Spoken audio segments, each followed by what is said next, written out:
If you have ever looked around at your life and thought, this can't be it, you are in the right place. This is Flying Upstream, the podcast for people who refuse to live on autopilot. I'm your host, Kristin Medeiros. Each week, I sit down with people who questioned the rules, challenged the expectations, and chose a different path. Not because it was easy, but because it was honest. We talk about the moments that broke them open, the decisions that scared them, and the lives they built when they stopped doing what they were told and started listening to themselves. If you are done following the crowd and ready to trust your own way forward, stay with me. Let's fly upstream. Welcome back, free spirits, to Flying Upstream, the show where we explore unconventional paths and the people who dare to live differently. Today, we're joined by someone who embodies that message in every way. Amy Lenius is the director of group coaching at Next Level University, a professional speaker, event coordinator, and an MC who helps women redefine success through self-worth, self-belief, and consistency. After overcoming years of chronic illness and rebuilding her identity from the inside out, she now empowers others to create alignment, purpose, and fulfillment in their own lives. Amy, we are so excited to have you here with us today. Welcome to Flying Upstream. Oh, thank you so much. I'm super excited as well. Awesome, Amy. We know a little bit about you. We know a little bit about your story. You've spoken about how your journey has not been a straight line and that it was a really uncharted path. Can you take us back to the moment when you realized that you needed to redefine success differently than what you had been up until that point? Ooh, the moment. I don't know. I think we redefine success as we go along. I can feel like there's been many, many moments. I think one of the first ones where I really decided to just make this huge pivot was to step out of what the medical system had told me about my condition, about what my future would look like, and about how there was nothing I could do about it. And that was a big moment. I shouldn't say it happened right away. I lived in that bit of like kind of victim, woe is me space for a few years. But then I got really tired. I got really tired of being sick. I got really tired of all the procedures and medications and still not feeling very well and the side effects of all of those things. And so in my early 20s, I just had this moment of, you know what, I'm going to start again. I'm going to go off of everything, stop doing everything, get to know my body again and decide what's actually working and what's not, and then go and also get curious about what else is out there. And I think that's a really big defining moment of when I took my health into my own hands and started defining what success meant for my own wellness. That's so beautiful. I can so appreciate that you felt courageous enough and confident enough to take that time out and say, I need to Mm. kind of pause what I've been told, what doctors are saying, everything, to look inward and see what's actually working for me and really get to know my body. And you've shared that you were told you might never have kids because of endometriosis and you spent years in pain. Mm. I'm curious to know how that experience shaped your understanding of your own body that you just mentioned and your belief in unconventional healing. It shaped me in so many ways. Again, that moment of woe is me, I can't have kids, that was a huge, sad moment for me because when they kept asking you in high school, like, what do you want to be when you grow up? I always said a mom. That was my first answer. And it really devastated me when someone told me I might not be able to have children. And especially without any clarity around it. It's just something someone threw out there before I even had any actual testing and actual, like, proper medical attention. Looking back at that, that was very devastating. And then obviously being able to heal and grow and I have two children now, two boys. And I mean, what a gift. I think, like you said, it's this confidence that came from not only the actions it took, confidence is built over time through action. But looking back, I mean, you guys have been around Kevin Allen and myself long enough now to hear us talk about self belief a lot. And when I look back, I couldn't have labeled it then, but when I look back on it now, I clearly had high levels of self belief. Self belief being self efficacy, what we believe we're capable of achieving in the external world. Now, I don't know if I set off with, I'm going to become pain free, have children, and it's going to be amazing, because I didn't have that kind of certainty. But I did believe that could be something different. And I did believe that I could get a little bit better. And then each time I got a little bit better and a little bit better, it was just reaffirming that I can continue to go and what's going to be the next thing that helps me. And I know so many people are like, okay, well, what was like the one thing that got you better? They want this sexy, exciting thing. And it's like, oh, it was a bunch of unsexy fundamentals done consistently over a long period of time. but it's worth it. It's so worth it. And that is true of any journey, whether it be a health journey that you're looking to find success in, monetary, anything, just that time, energy, and effort, and having that perspective that it's going to take some unsexy fundamentals to get you there. And it did show me that there are so many different ways to get a result. Every time I tried a new medical practice, went to naturopath, went to cranial sacral therapy. I got to do all sorts of incredible things. Changed my diet, detoxed my environment, different things. I had like a whole team around me by the end of people who aligned with my goal and my mission, and I really felt were working for me, but that took time to collect. And it took me having enough self worth and self belief to say, okay, this doctor, this person is not on the same mission that I am. So I'm going to step away and I'm going to find someone new. There was always something different out there. And the biggest lesson it taught me was that even if I couldn't identify the body parts, now I have a background in anatomy and physiology, so I was able to most of the time, but you know your body best. And if you can't verbalize that in a way that feels high level, that's okay. If you know that this pain is not normal for you, you need to be an advocate for that. And I think that was my biggest thing, is learning to trust what my body knew and what I was going through and what I could think and feel, and run with that and take that on from an empowered space versus the opposite. There's so many things I want to touch up on, but one of the things that we've talked about previously with you and Kevin and Alan is self belief. And it was life changing for me having that conversation with y'all. And I'd love, you mentioned the need to have that self belief. Can you break that down as to what that is? Because I think the word means something to most of us, but I think that the definition, the way you define it, because it's sort of the formula behind it. At least that was my take. Yeah, I would love that. And thank you for the opportunity to do that, because when I tell that story, instantly it separates people who don't have high self belief. They'll say, oh my gosh, see, I'm different from her. She could do it. I couldn't. And that's just not true. Just because someone has a certain amount of self belief does not mean you yourself cannot build to that level and beyond. We are not born with a certain level of belief in ourselves. We can build it. And as children, we have high, actually, self belief. And then life kind of does different things to us. And sometimes we need to rebuild that. And that's okay. Everyone's starting point is different, but we can all build and build and build. And so self belief, like I said, is self efficacy. It's what you believe you're capable of achieving in the external worlds, your belief in an ability to get a result. And self belief is built through state, prove, and self assign. 3 simple steps. Doesn't mean it's easy. Just because it's simple doesn't mean it's easy, but we love a simple framework because then it does feel digestible. And so state means I'm going to do this thing. You say you're going to do something. Prove is getting it done.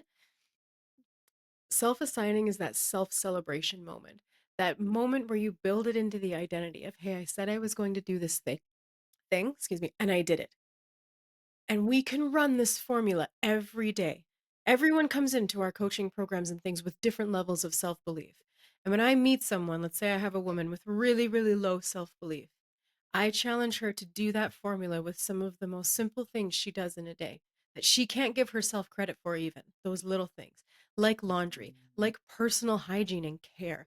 And I do that on purpose because they'll come at you instantly with, I don't deserve to get credit for those things that I should just be doing. It's like, that's right there. That's why we're going to start there. Starting with, I said I was going to do it, I did it, and making sure we have that self celebration, that identity building moment. And that's one that's really hard for people. I asked all of you in group coaching, which bucket do you fall in when it comes to self assigning? Now, there is no right or wrong bucket. It's just which one are you and does it serve you or not? So if we can identify here where we're at and let that just sink in and say, does that serve me or not? There is someone who is going to always say, I'm going to do the laundry. I got the laundry done. Oh, but I can't celebrate because I should have done more. I should have done it better. I should have separated the colors better. I should blah, blah. I should have folded it and put it away. Okay. And you don't get to the identity piece of giving yourself credit for getting the job done. And then there's the other bucket that says they're going to do the laundry. They get the laundry done. And then they celebrate so hard. I did the laundry. I am the best. I never have to do laundry again. And then they don't repeat the cycle because they treat it as a task done instead of honoring that it is a cycle and a practice.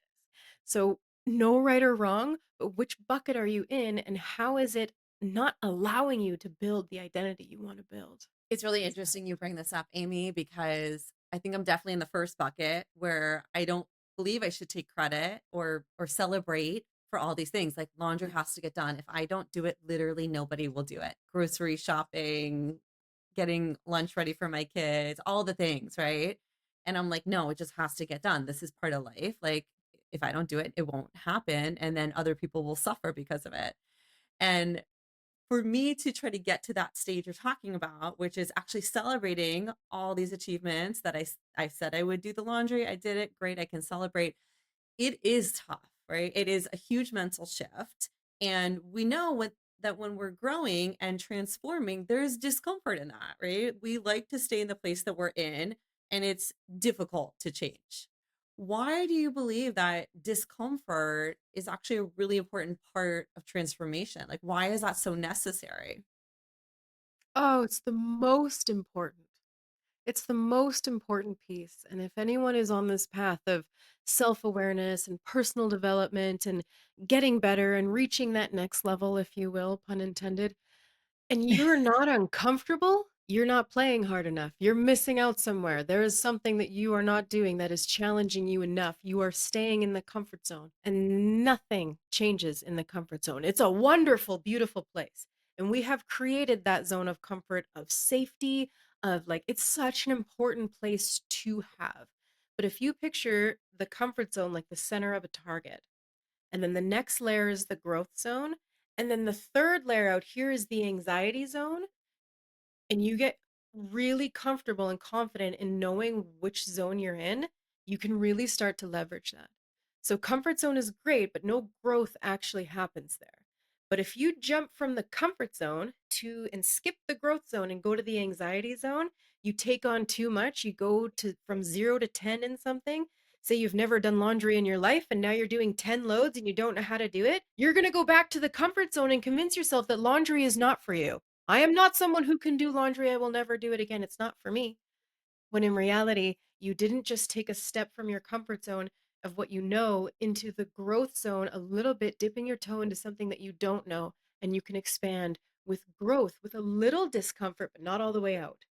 And that's a huge difference when you can recognize when you're in the growth zone versus the anxiety zone. A little bit of discomfort for the sake of growth and expansion versus the anxiety zone where you're going to convince yourself it's either you or the thing that's the problem and you're never going to achieve the goal. That's so powerful because I know for myself, and I'm kind of like in the trenches of this right now. I have these big goals, and I look at it as, okay, here's me right now, and here's that goal. And then I start freaking out because who I am right now, I know does not fit that person that I want to be. But I tend to overlook all of the things, all of the lessons, all of the skill sets, all of the mental shifts that I have to make in between that are going to actually make me into the person that steps into the person I am going to be when I reach that goal. But on a day to day basis, that's a lot easier forgotten than remembered. I have to sort of keep it in front of me. And one of the things that I have found to be really helpful in my seasons of transformation, sort of like the one I'm in right now,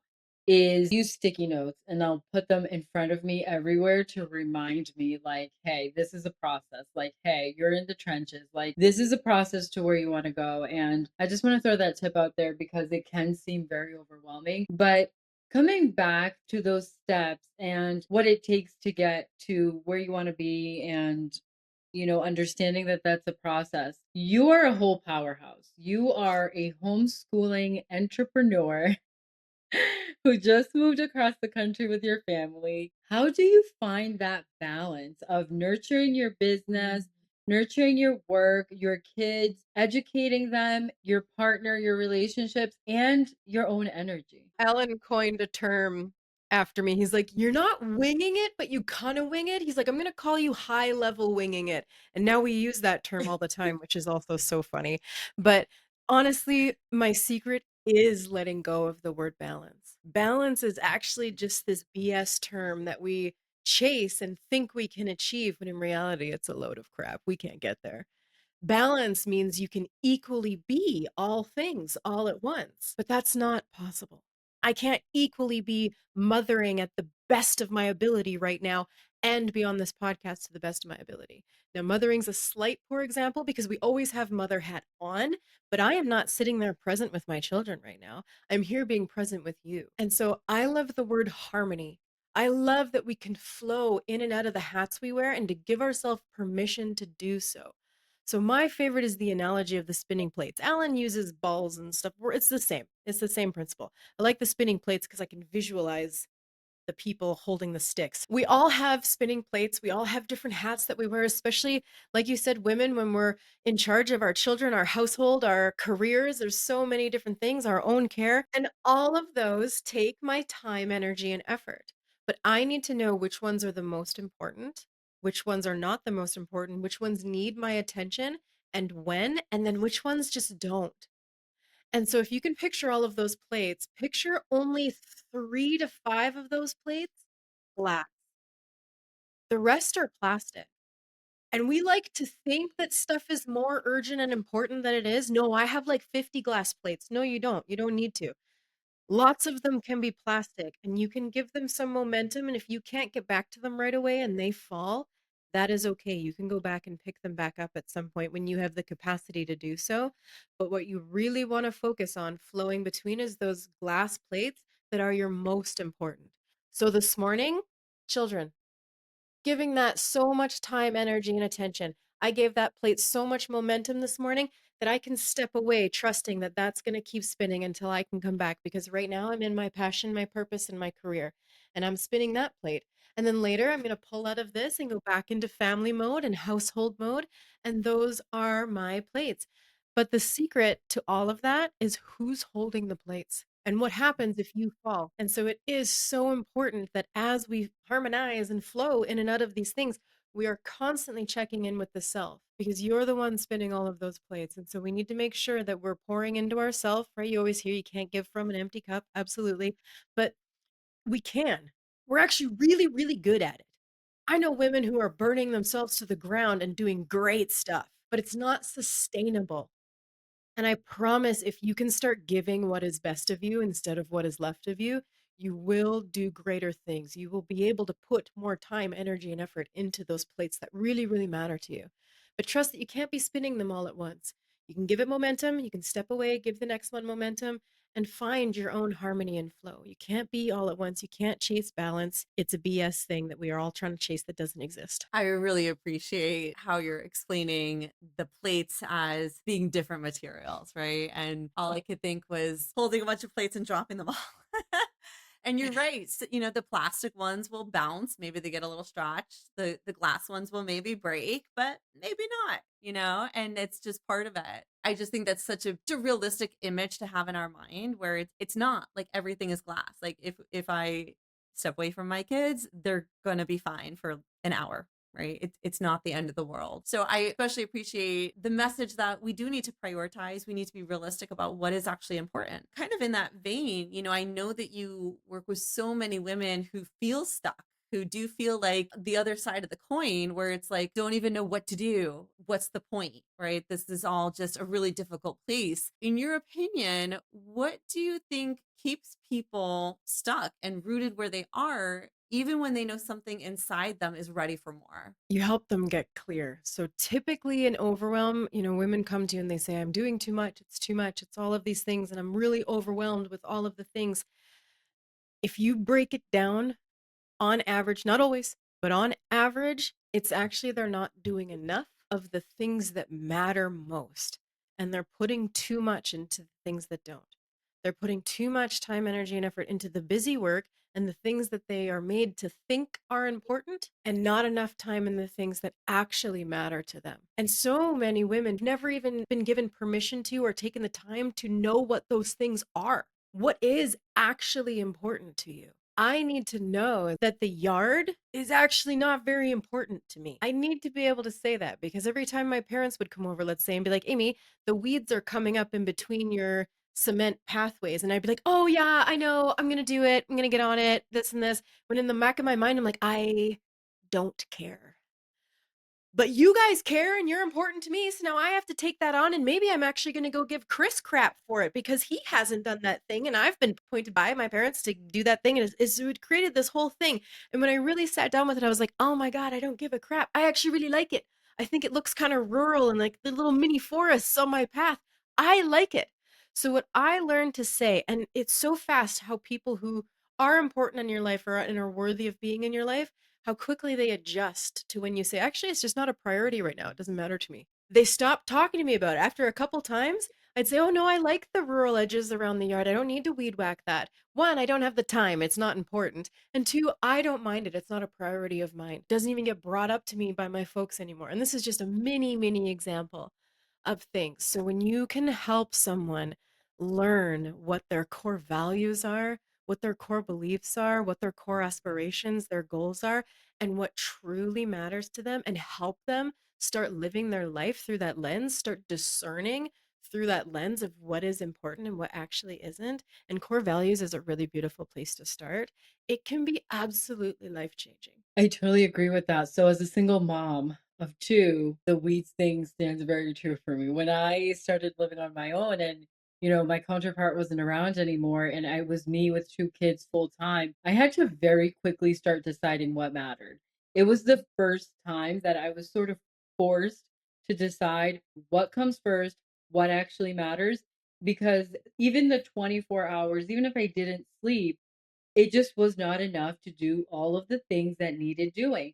And I want to sort of point out the single mother thing because I think it can be harder and we can be so hard on ourselves, like with an extra added layer, because now your partner's not there. And all of a sudden, instead of realizing that maybe you should only focus on half of the things, what I realize happens to most single moms is what we do is kind of take on that and understand that we're supposed to do 100% of the things. And on top of that, take care of the kids and the house and all the things the same way that we used to. And that's just so unrealistic. So I love that you shared that. But I also wonder, and from your perspective, why do you think we come into adulthood? And I'm going to point out this country. Just I'm from a different country originally, and it just doesn't happen this way over there and in a lot of other countries in Europe and whatnot. And I just wonder, from your perspective, why do you think we get to adulthood and we do not know what our core values are? Because we're not even taught what those words mean and why they're so important. So first, I don't want to skip over the single mother thing because that's actually when it's extra important. Because like you said, you don't have that counterpart to kind of help ease the load sometimes. Let's say if you get sick or I mean, right, there's so many scenarios where it is still more on you and you don't have I coach a single mom and she is just this powerhouse of a woman. She really is. The amount of things that she does and prioritizes and gets done is it inspires me constantly. But she had to get very clear on what her priorities were and had to learn to hold a lot of boundaries around those with other people, with her children even, and how they need to be contributing. They're a little bit older. And so again, it can be absolutely done, but it needs to be done with this grace, this layer of also validating that you are taking that on by yourself. And there are things that I am like privileged to talk about from an easier space because I have a husband that I can rely on to help balance this kind of thing out sometimes. And it's actually like extra important that you know what is clear for you, what is valuable, what are your priorities, and what just doesn't matter, and how important it is to take the time to fill your own cup and serve, especially your health because again, you don't have necessarily that support on the daily basis. And so I didn't want to skip over that. Now that we're jumping back to what you actually Um, asked, there's an argument to say that we don't even know fully what they are yet. But they shift, they evolve, but there's always a kind of through line. The definition I find changes for people over time and with age and experience and different things, but the through line and the labels can still stay the same. But core values, there's something that grow up as a part of us. There's something we uncover within us on this journey. They're not something we create. We uncover them. And we don't learn about stuff like that. I mean, how many households were talking about core values when we were kids? And so I hope that that shifts and changes.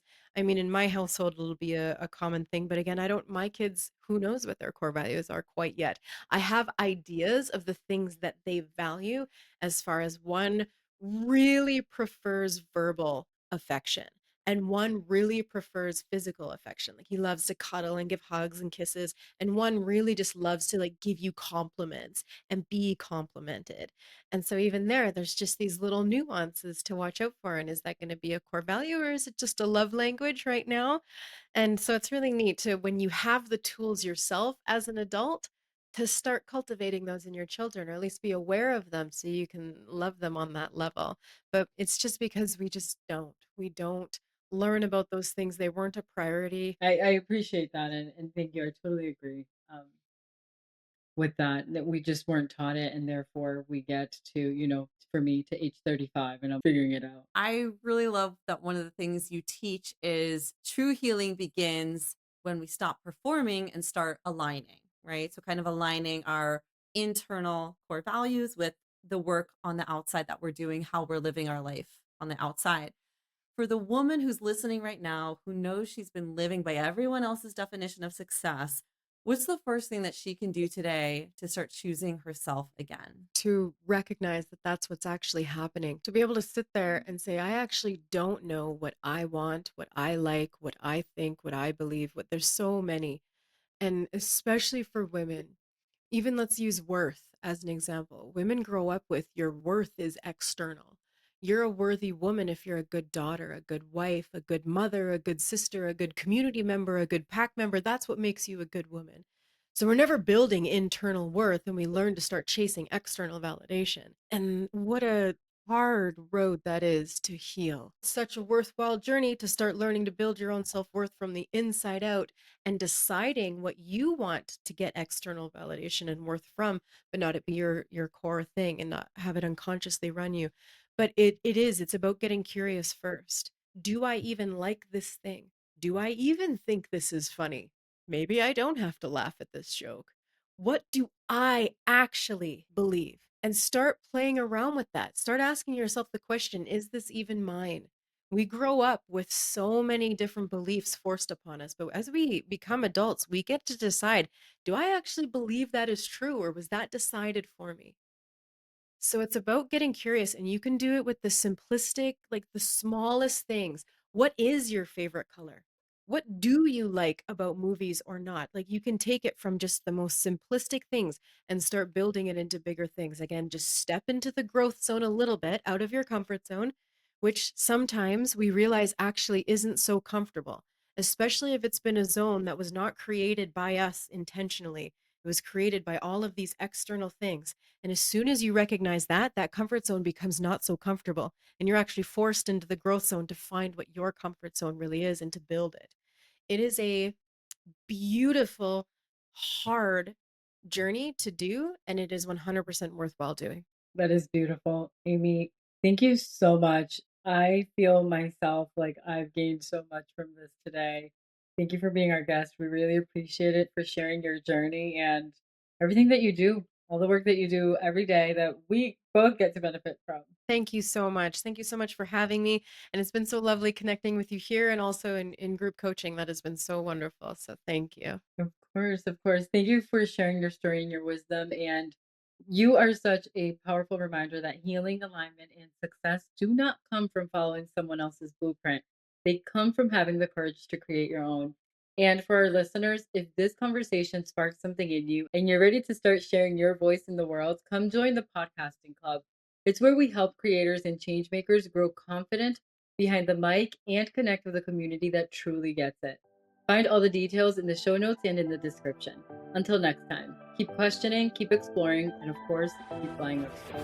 If today's conversation sparked something in you, take a moment to sit with it. You can find more episodes and resources at flyingupstreampodcast.com. And if this show speaks to you, the best way to support it is to subscribe, leave a review, and share it with someone who is ready to question the path they are on.